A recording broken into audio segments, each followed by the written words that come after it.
आज आपण gold ID मधला मेंबरशिप आणि त्याचा इन्कम प्लॅन बघणार आहोत।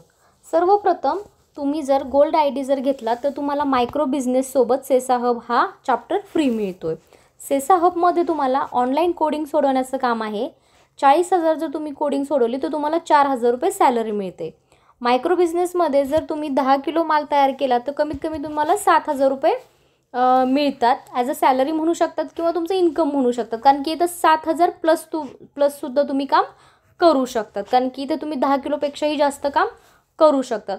पण या व्यतिरिक्त सुद्धा कंपनी तुम्हाला 1 ते 10 लेवलपर्यंत इन्कम देते, त्याला आपण पॅसिव्ह इन्कम म्हणतो।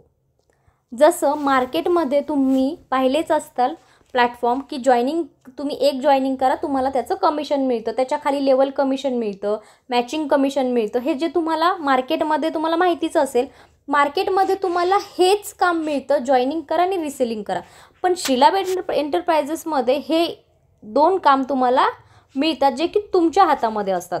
एक तर तुम्ही कोडिंग तुमच्या मोबाईलवर सोडवायचे आहे आणि दुसरी म्हणजे तुम्हाला माल स्वतः तयार करायचा आहे, हे तुमच्या हातामध्ये काम आहे।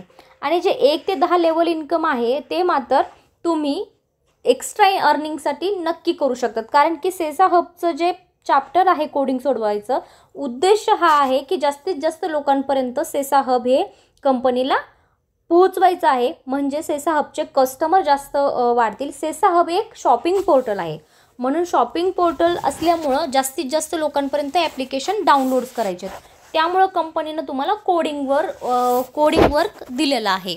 ठीक आहे, हे मात्र तुम्ही लक्षात राहू द्या। कंपनीचं स्टेटस ठेवणं म्हणजे कंपनीचं ॲप्लिकेशनचं स्टेटस ठेवणं, प्रोडक्टचं स्टेटस ठेवणं हे मात्र तुम्हाला कोडिंगसोबत कंपल्सरी करायचंच आहे। त्यामुळे ॲटोमॅटिक तुम्हाला कस्टमर जॉईन होणार आणि कस्टमर जॉईन झाल्यानंतर त्याचे वेगळे काय बेनिफिट होतात ते आपण पाहूयात। आता समजा एक्झाम्पल तुम्ही गोल्ड ID तयार केलात, गोल्ड ID आहे 2,000 रुपयाचा, सोबत रिटर्न गिफ्ट आहे, तुम्हाला याच्यामध्ये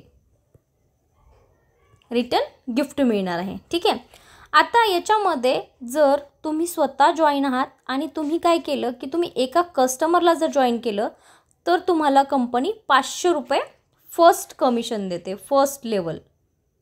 असं तुम्ही अनलिमिटेड लोक जॉईन करू शकतात। आता एला पण माहिती आहे की एक जॉईनिंग केल्यानंतर आपल्याला 500 रुपये कमिशन मिळणार आहे। आता हा ए बीला जॉईन करतो, त्यानंतर इथे तुम्हाला परत 200 रुपये कमिशन मिळतं, म्हणजे इथे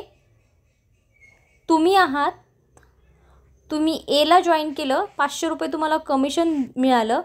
आता हा एनी बीला जॉईन केलं, 200 रुपये कमिशन दुसऱ्या लेवलला तुम्हाला मिळालं। आता बीनी सीला जॉईन केलं तर इथे तुम्हाला 50 रुपये कमिशन मिळणार आहे। सीनी डीला जॉईन केलं तरी तुम्हाला 50 रुपये कमिशन मिळणार आहे। डीनी ईला जॉईन केलं तर तुम्हाला इथे 5 रुपये कमिशन मिळणार आहे। असं 5 रुपये तुम्हाला 5व्या लेवलपासून, ही 4थी लेवल आहे, ही 5वी लेवल आहे, 5 ते 10 लेवल तुम्हाला 5-5 रुपये कमिशन दिलं जाणार आहे। इथे तुम्हाला पर मेंबर कमिशन हे मिळणार आहे। तुम्ही असे 10 कस्टमर जॉईन केले तर 10 कस्टमरचे तुम्हाला 500 मिळणार आहेत, त्यांनी खाली कस्टमर जॉईन केले तर त्याचेही तुम्हाला कमिशन मिळणार आहे। इतका सिंपल प्लॅन आहे। जर तुम्ही 10चं जरी समजा मंथली टार्गेट ठेवलं की बाबा मला 10 मेंबर प्रत्येक महिन्याला जोडायचे आहेत, तर तुम्ही 10चं जर टार्गेट कंप्लीट केलं तर तुमचं इथं टार्गेट तयार होतं 5,000 रुपये, इथे तुमचं तयार होतं 20,000 रुपये, इथे तुमचं तयार होतं 50,000 रुपये, इथे तुमचं तयार होतं 5 लाख रुपये आणि इथे तुमचं तयार होतं CR पर्यंत हे तुमचं इन्कम चालले जाते। तुमच्या हातामध्ये आहे की तुम्हाला तुमची टीम कशी जनरेट करायची आहे। प्रत्येक येणाऱ्या कस्टमरला व्यवस्थितच संपूर्ण इन्फॉर्मेशन तुम्हाला द्यायची आहे। हे आहे सेसा हब आणि मायक्रो बिझनेसचा इन्कम प्लॅन। खूप सोपा बिझनेस आहे, हे पण इन्कम मिळायला लागलं घर बसल्या बसल्या आणि हे पण इन्कम मिळायला लागलं। ठीक आहे।